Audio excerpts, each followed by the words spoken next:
What's up, guys? Welcome to your 172nd Android tutorial for the new Boston. What we're going to do is still work with this, GL triangle example class. And all we've done so far is just basically set up a float, a list of floats, and there's no relation to OpenGL or anything like that. So the first thing that we need to do is we need to set up something called a float buffer. Because again, a few tutorials ago we used buffers, and they just are a way that we can render stuff to the screen. So we're going to call this like our vertice vert buff, maybe, for vertice buffers, and we're basically going to relate these vertices later. And we want to set this again just to be a private variable for now. And again, we have to add our imports. And also for this class we're going to need a constructor, because again, when we create an object we want to call the constructor and set everything up. So that's what we're going to set up real quickly, and this one's going to be public so other classes can use this constructor. And again, when we create a constructor, it has to be the same name as our class name. So triangle ex, and this isn't going to have any parameters within it. We could probably grow on that later, but we're just going to set that up.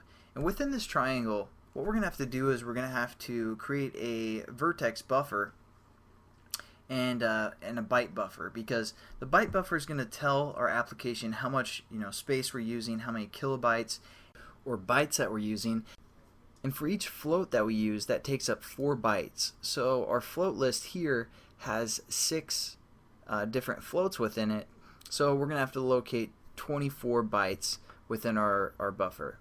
So what we're going to do is we're going to set up our byte buffer. I know it's kind of confusing maybe a little bit for now, but we're just going to set up that byte buffer. We're going to call this bbuff. Going to set this equal to the byte buffer class and use the method .locate direct.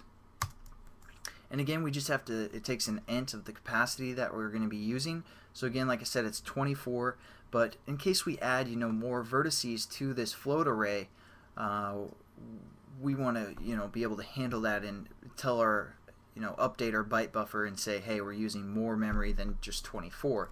So we're going to relate to our list that we created called vertices, and we're just going to say .length.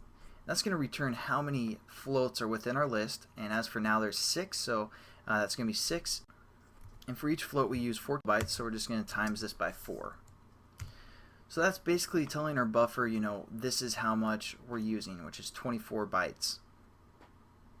And then what we're going to do is we're going to set up the order within our byte buffer, and so we're just going to say bbuff.order, and you can see as it takes within its parameters a byte order. So we're going to click that one. And all we're going to say is we're going to relate to the byte order class, so byte order.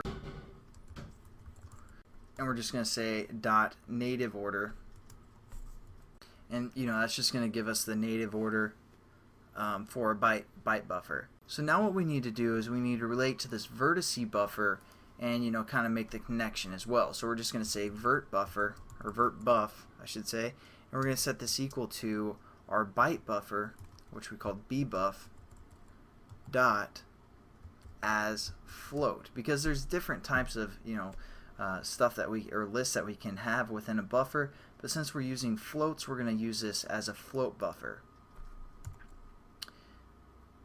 And I spelled vert buff wrong, sorry. So set that up, and then what we're going to do is we're just going to say we need to put our list within this vertice buffer. So it knows that we're working with floats as for now, and we're just going to say vert buffer, or vert buff dot put, and then we have to put our float array in there, which we called vertices. And then all we're going to do is we're going to relate to our vert buff and tell it what position we want to start. So vert buff dot position, and we're going to start at position 0, or the top of our triangle. So that's pretty much it for this tutorial. I know it's kind of confusing as of now, but it'll sink in what we're actually doing in the next few tutorials. But I'll catch you guys then, and have a good one.